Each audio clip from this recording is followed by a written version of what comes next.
Hi, I'm Conor Moran. I'm the director of the Wisconsin Book Festival. Recently at Madison Public Library, the Bubbler at Madison Public Library and the Wisconsin Book Festival came together to have a celebration of the 25th anniversary of the TV show Twin Peaks. It pulled together many threads of what the Madison Public Library is doing naturally and what the Wisconsin Book Festival is all about. So we were able to bring together an author who had just written an oral history of the television show. He was in conversation with me. We were able to kind of probe a little bit deeper into what he had put down on the page. Fantastic Q&A with an audience of about 200 people. And as well, we threw a larger reception around it. So for an hour before and an hour after, we brought together Madison Public Library's artists in residence who did a one-of-a-kind Twin Peaks inspired screen print. We had local artists who had worked with David Lynch on hand, and we had a one-time only band who came together to play the music from the television show itself. We combined that because Twin Peaks has so many little threads of food and great drinks. We had local food purveyors selling donuts and coffee and cocktails.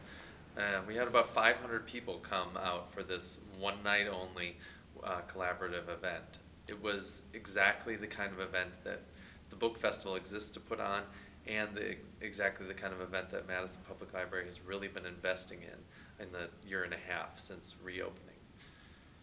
So one of the reasons that this event was so successful was exactly because we tried to do many different things for many different people.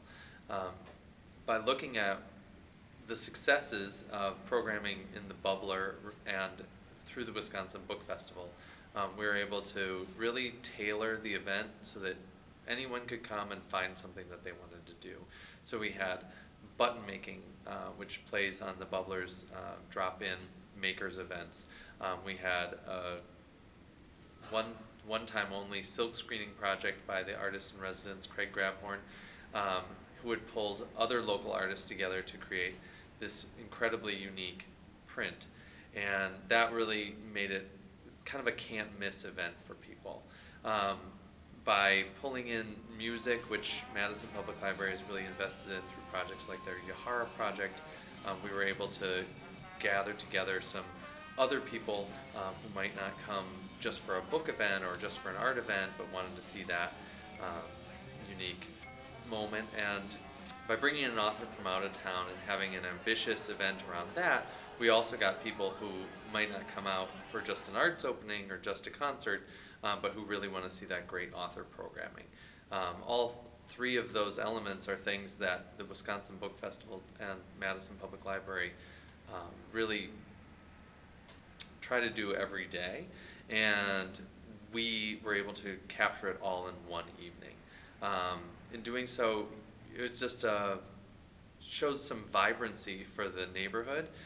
Downtown can clear out at night, and by having events like this after hours, we're really kind of reinvigorating the downtown area. You see the lights on, you drive by, you stop, and that's what we saw. We saw people who had heard about it and came dressed in costume and dressed up as their favorite Twin Peaks character, but then we also saw people who had had no idea just an hour earlier and stopped by because they saw that the doors to the library were open at 10 o'clock at night. And that's really the change that I think we've been able to bring, is reinventing what we can do here at the library and pulling together many different elements that you might not see if you're just a regular library patron coming to get a book or a DVD. But by presenting them all at once, you can gather together the scope of what Madison Public Library is really doing.